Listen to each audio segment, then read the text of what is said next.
is it true that cancer rates are going up with young people in particular? And B, what is causing that? At least anecdotally, doctor, I know people that I went to high school with in my local community that are 35 and 36 years old. In Chicago, they're getting colon cancer. They're getting cancers at a very young age. Is it true that cancer rates are going up, or is that just media hysteria? And if true, what is causing that? Charlie, you asked exactly the right questions. That's why I was in Saudi Arabia. 60% of the population there are under 30. And your audience, the college audience, is something that I am very worried about. Meaning the following: I am now beginning to see the cancer rates not only going up, but going up in younger people. I've never seen a 10-year-old with colon cancer. I've never seen a 13-year-old with metastatic pancreatic cancer in my life. We are now seeing ovarian cancers in 20-year-old, 21-year-olds. Yes. It is ridiculous what's going on, and I call that turbo cancers. And you and I can delve into it, how we can delve into it, because I worry, and your audience are now more aware and smarter and sophisticated with the social media to understand this is a real phenomenon. Yes, it is. And so what would you say is one of the main reasons that we're missing why this is happening? The immune system is failing. Is it have anything to do with happening post-COVID, that actually getting COVID? Is it something that we are eating? Is it a failure of the pharmaceutical companies?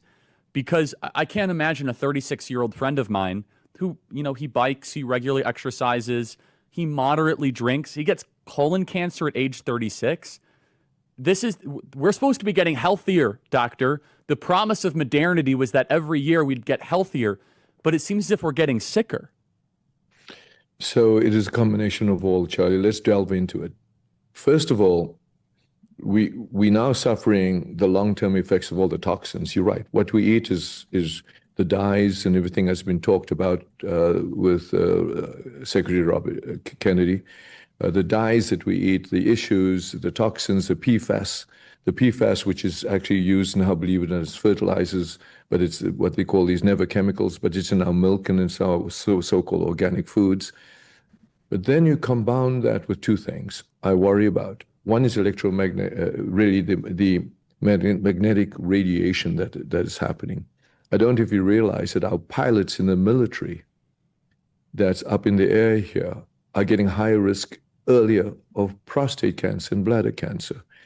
The idea that now when you get down to COVID, that the COVID, whether it be from the vaccine or from the infection, the COVID virus, if it persists in your body, is highly immunosuppressive.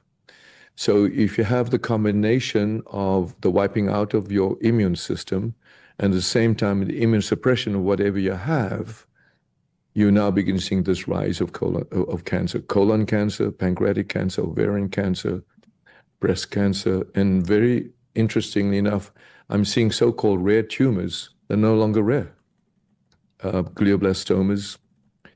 So all these issues now coming to bear, and that's why I'm so excited by the discussions we had both with the president and his team, as well as with the senior leaders at Saudi Arabia and Qatar, who desperately want to bring this bioshield to the world.